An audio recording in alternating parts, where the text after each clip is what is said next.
So we sent our son off to college, and he came home with schizophrenia. Now our family's searching for the cure. But in the meantime, this is how we're functioning. I want to talk about what can happen. Father, mother, creator. Welcome back, everyone, to today's episode of We Are Functioning, brought to you by GTS, the end user experts, and One Gun Entertainment. Welcome back, everyone. How you doing, honey babe? I'm doing good. How you doing? I'm doing really good. I'm super excited to be here today with you guys talking about our family being on the search for a cure for schizophrenia.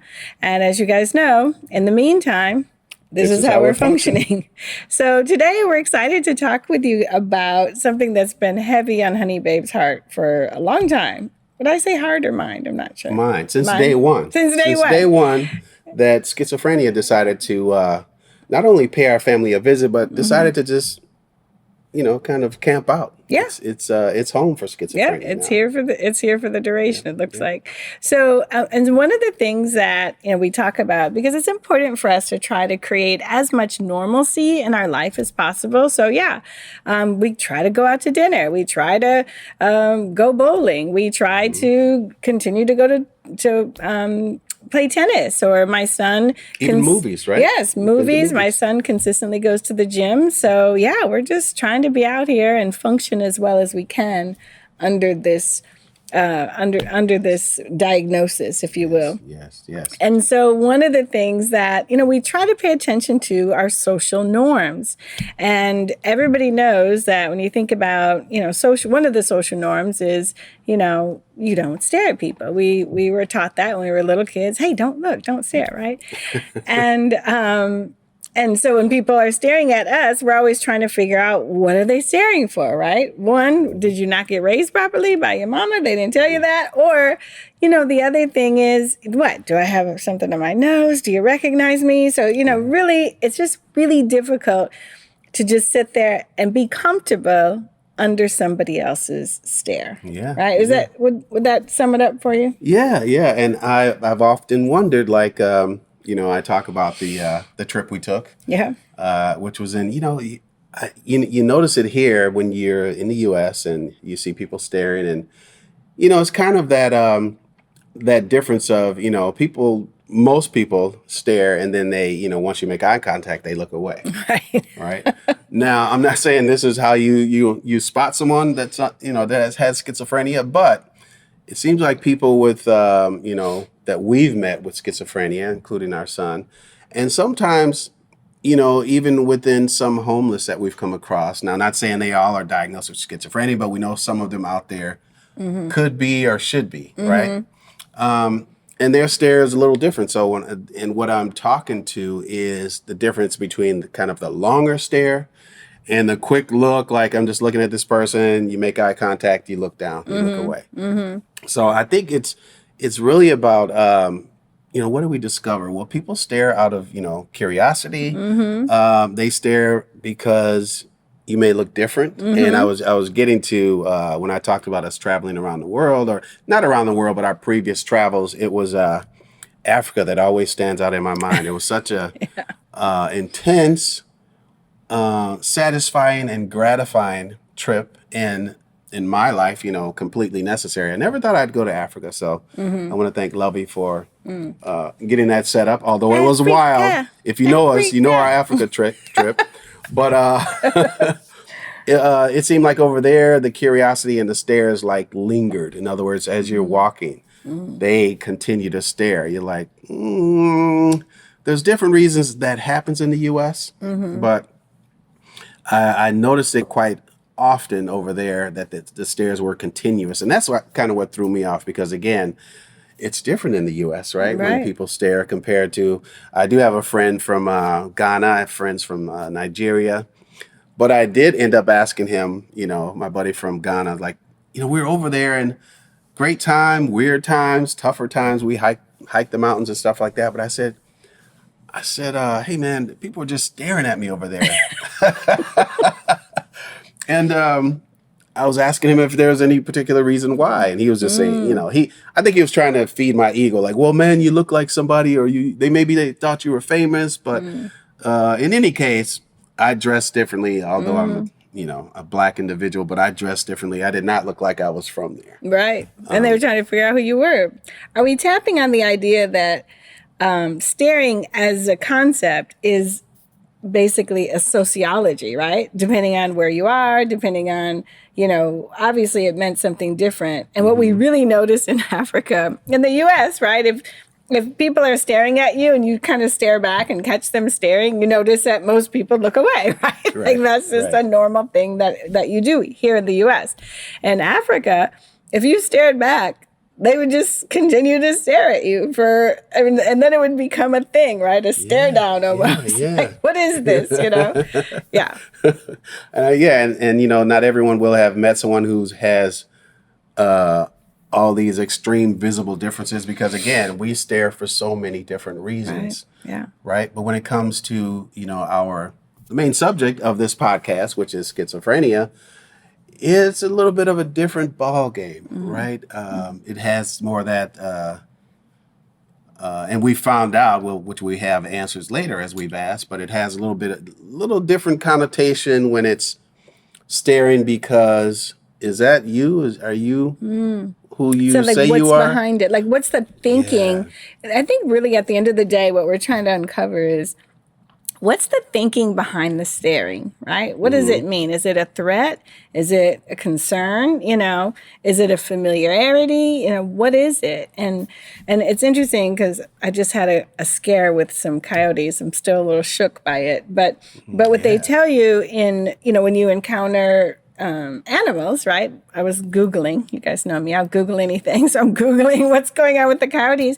And the main thing that they said is if you encounter a coyote in the wild, maintain eye contact. So what's that about? What else did they say? Oh, yeah. Were you supposed to throw things or? Well, yeah, to deter them because, you know, it's probably rare, but people could actually be feeding them, right? Yeah. But the other one is like a lot of animals, not all animals you encounter, but like a lot of animals, don't create the spin of the chase. In other words, don't just start running. Yeah.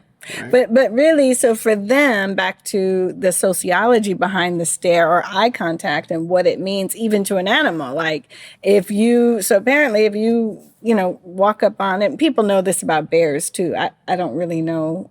I know there's a brown bear, there's a black bear, and a grizzly. There's different rules. Different things, different rules, different occasions. I'm going to completely die because I won't know which one. Right, from the animal world. Yeah. But the reality is that, typically, there's a power or there's an understanding or there's something behind when something is staring, something or someone is staring at you. And is that kind of the overall concern or thing that you're kind of always aware of is what's behind the stare?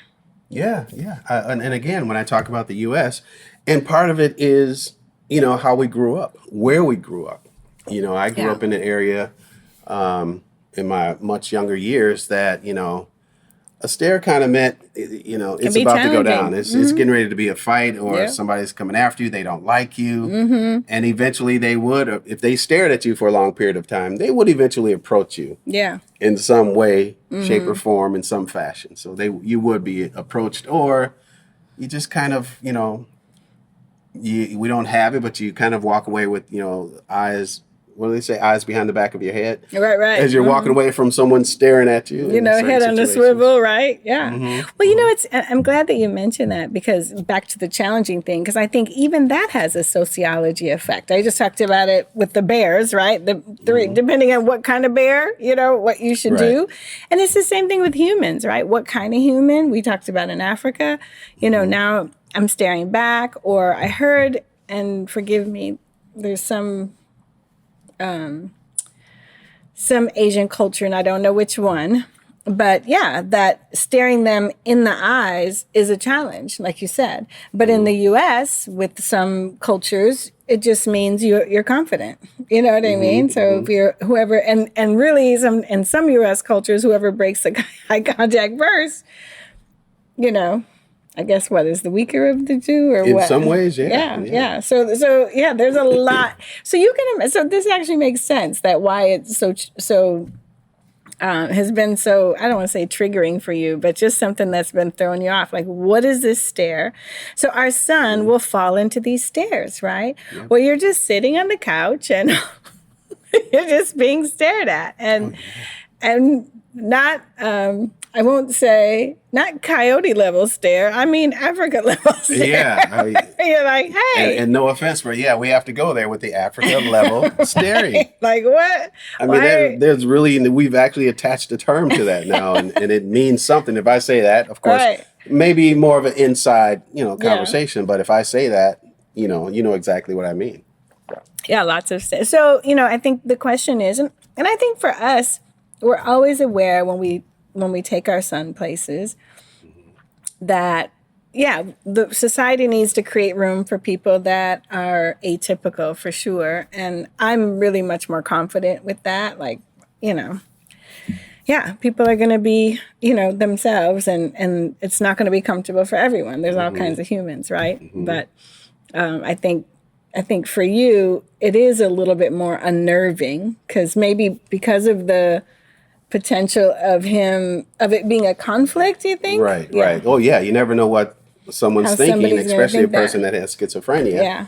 When we've had conversations about, and more or less you than me, but you've talked about where he stared at you and he's like, he doesn't see mom. So now the stare is based on, I'm trying to figure out, are you this image, this face that keeps, I feel like he's basically saying that this face or image that's changing, and it's not particularly my mom, Okay. So I think he's waiting for the image to, maybe regain a little clarity, maybe for you to come back from the kind of the blur of who you really are, and maybe it takes a conversation for you saying, hey, this is mom, or hey, this is Marvel. What's he going calls on? me Marvel. Yeah. And it's like, I've had to say that recently, what I never ever had to, and this is from a phone conversation. So, and we'll get into that a little bit, right? In a little bit. But I wanted to talk about and bring up this information I found online. Okay.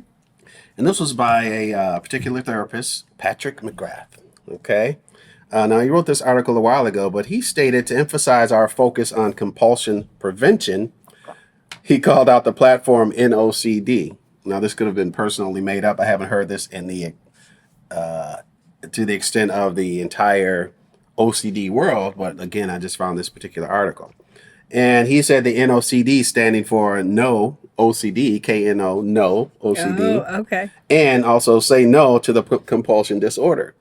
And why that stands out to me is when we acknowledge our son staring, it's like, don't do that. We're kind of saying, say no to that, that compulsive disorder of just staring, because you're doing it to us. That's one thing, but doing it to others out in public. Yeah. Again, There's going back to the there. social norms. Yeah, right. There's risk that people might misinterpret what that means, right?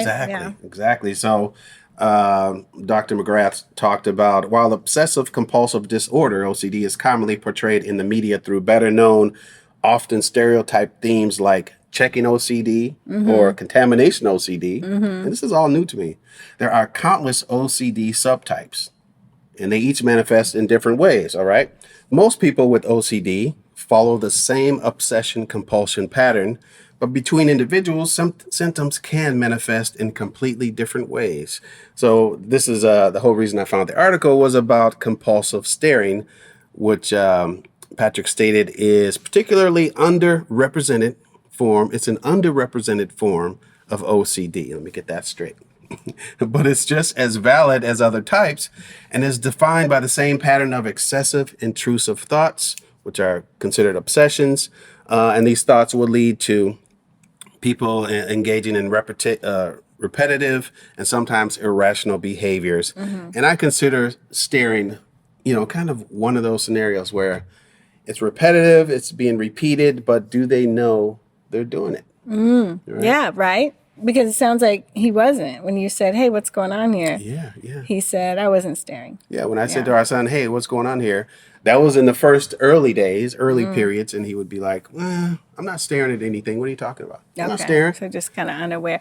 And, it's funny because you think how much time you kind of stare into space, right? Or sometimes I find myself, when they say that people watching, sometimes I find myself eating popcorn watching the people.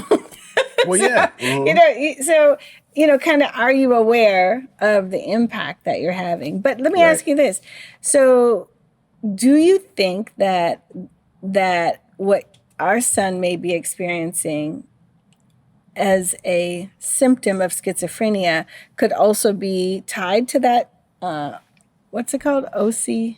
It's a type of, they say, NOCD, standing for no OCD. And they also, he also stated, say no to the compulsion disorder. Now that one throws me off a little bit, but the whole point of it is talking about a type of OCD that's related to schizophrenia and bringing it all together related to staring. Yeah. Staring is a obsessive compulsive disorder. Is literally what he's stating.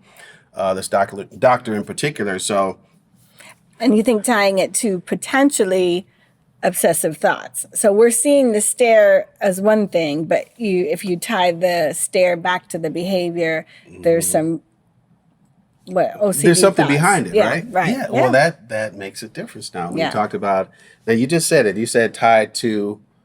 Did you say obsessive thoughts, or what did you just say? I'm asking. I'm not telling. I'm not a doctor or an expert in this. So I'm curious of what your research, but it sounds like what he's saying is that the staring is tied to OCD kind of thoughts, right? Correct. Yeah. And isn't that crazy how we want to call it OCD? It's like, again, we go back to, and I said this a while ago, how we look at somebody in our family and we're like, oh, they're just crazy. Right. But at the same time, they could be looking at you saying that you're crazy. Right. So I think the staring kind of ties into that only because, again, it goes back to why are you staring? And there's a recipient who is like, they've been staring at me a little bit too long. Right. I got to say something, or you just ignored it. And that's kind of where I've gone lately is I'll ignore it for a while, but I also catch it. It's really interesting in catching it happening to someone else. I'm like, well, it's kind of a relief. Like, okay, he doesn't stare at me because, there might be something. It's mano a mano. It's not mano a mano. It's not yet. Like that? Okay. And then I look at it, and you do the same. Although I watch it, I know you do something similar, which is you'll ask him, why is he staring at me? Yeah.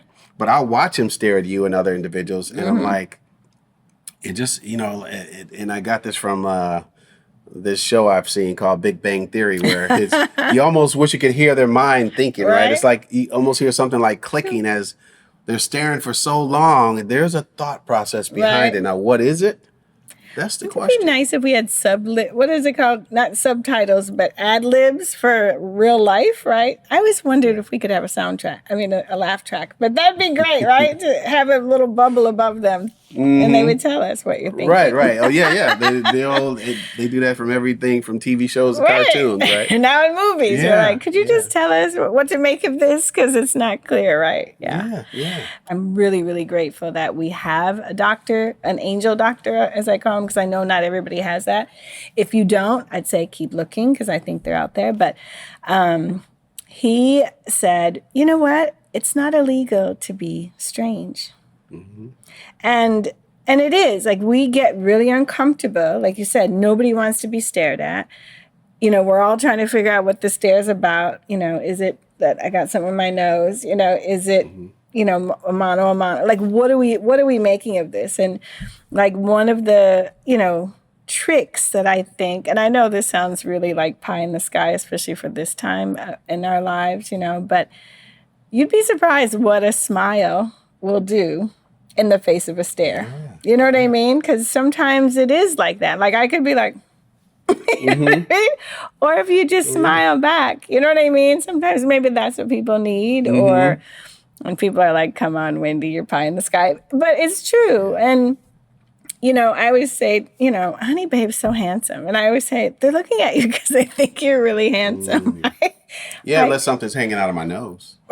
Well, No, I won't even agree with that. I almost agree with thinking I'm handsome, but the bottom line is I more than likely think they're staring at you because, you're such a cutie pie. Oh, that's sweet. So, or they recognize you. I mean, so I guess until we get those little air quotes above people's heads, we won't know. We won't know. So know. Let's make the assumption that you look familiar. You remind them of their old girlfriend, right?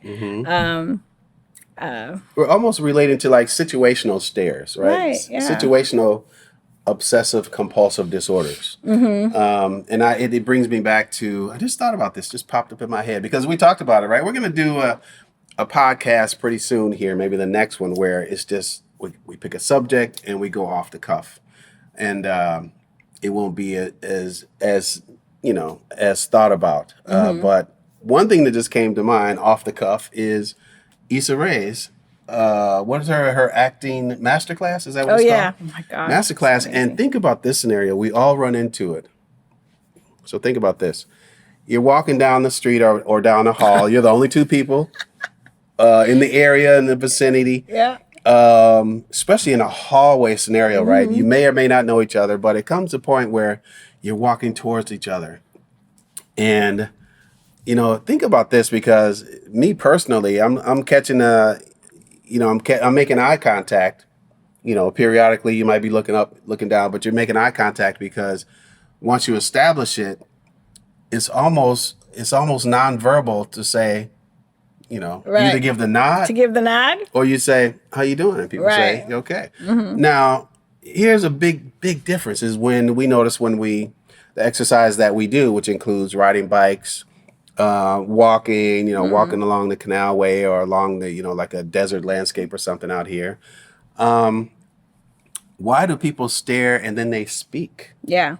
Compared to either the stare, how some of us do it, it's a stare and a little head nod. Then it's a stare and it's like, yeah, how you doing? Good afternoon, good evening, whatever it is. And then there's what I call the exercise world, that it's almost like a natural thing to acknowledge the other person when you're passing them. And they could be, out here, we walk along the canals. They could be on the other side of the canal on their bike. You're walking and you're just waiting for that stare, that eye contact to say, all right, we're cool. Right. That's all it is say, we're cool. There's no problems here. But the exercise world is different, right? Well, I like what you just said, because I think at the end of the day, whether it's the coyote, whether you're in another part of the world, I think at the end of the day, what we're looking for is, are we cool? Right? Is everything cool? And, you've inspired me to have a conversation with our son about, because what I do, and I don't know if you guys experience this, and we do want you guys to bring your scenarios. What are you up against as a family when you're trying to be advocates or family members supporting people with schizophrenia? These are, some of the challenges that we have, right? Which is we're always trying to create space for them, trying to disarm the community with their atypical behaviors. Just trying to be advocates and family members. And sometimes it's clunky out here, right? Where you're like, but I went off on a tangent, but, at the end of the day, you're just trying to figure out, are we cool? Are you cool here? When that stare happens, when it goes down. Yeah. Are we cool? Are we cool? Are we cool? So what we want to do is, we want people to write to us, subscribe to our channel, and we'd love to have you on. Any family members that are living with schizophrenia and being advocates, we want you to come on the show and tell us your story. And where can they write us?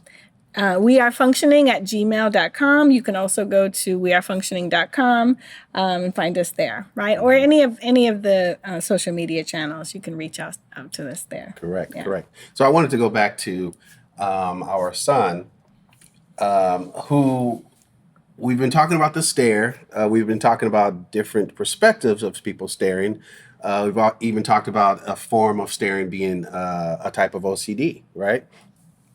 But now I wanted to go into the face behind the stare. Okay? And I think she knows where I'm going here. So you have these scenarios where, and it's most of the time us catching our son staring at someone else, right? Because if just, me personally, I can feel it, that peripheral vision. I can feel it, I can see it, but I'm not always commenting on it.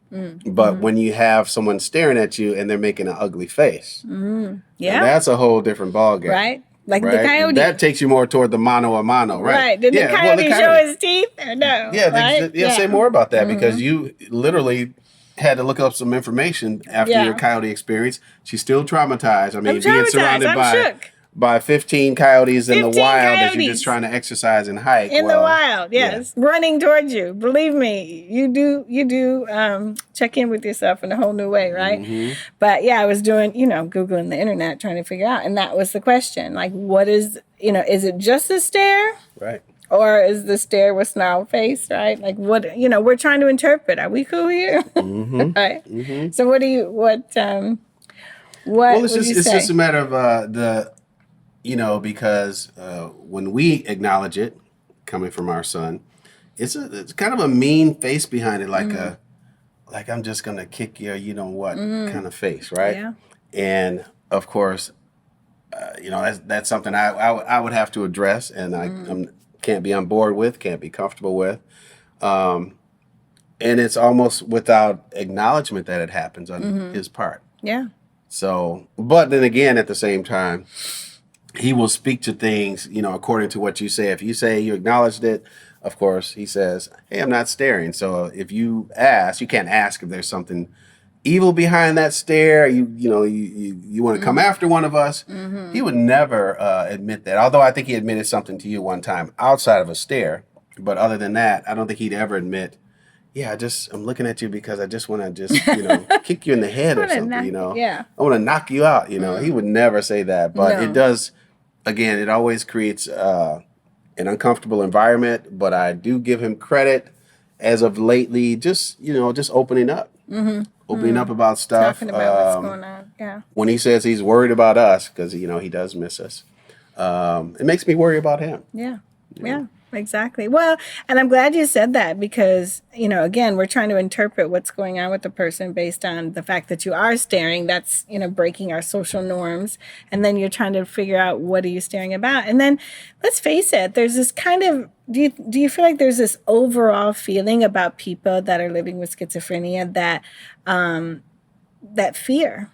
So, you're kind of, when people start staring at you, I heard it said that it heightens your senses of awareness, right? So now your senses are, kind of like I'm in this different level of shields up, if you will, or I'm, kind of putting you in at least orange alert, right? Would be a state. Exactly. And we're going to talk about that because I do think, we often talk about the fun and the joy and, but there's fear here too. And we're definitely going to talk about that, right? I think we should have a couple of episodes where we just, talk about, because again, we're trying to create a community where it's okay to talk about no stone unturned, but looking for the cure. And we're trying to heal ourselves and each other, in the process. So. Yeah. And just hearing the horror stories of others where a son or even a daughter with schizophrenia can literally take over the house, and how does it relate to maybe staring? It's the intimidation. If you let someone intimidate you in your own house, right. That's a tough one I think to come back from. May require some therapy. I don't know, but that's a tough one to come back from. Yeah. And then you have to, you go through this other emotion of having to kick them out. Right. Because they can't. You've tried to live with a son or daughter that has schizophrenia, and it just gets so crazy that you can't take it anymore. You don't know where they're going to go, but they have to get out your home. Yeah. Well, just being around somebody who's not balanced, is, again, creates that feeling. So, yeah, that gives us a good segue to our next podcast. We're going to talk about what it means to be an advocate and, being a superhero versus an advocate. So let's talk about that next. But thanks for bringing this up. This is a really good segue into some of those atypical behaviors. So again, guys, just remember, when people stare at you in the street, it's because you're good looking. That's why. There you go. Let's stay with that. Let's go with that, right? All right. And in the meantime, this is how we're functioning. Take care, everybody. Bye now.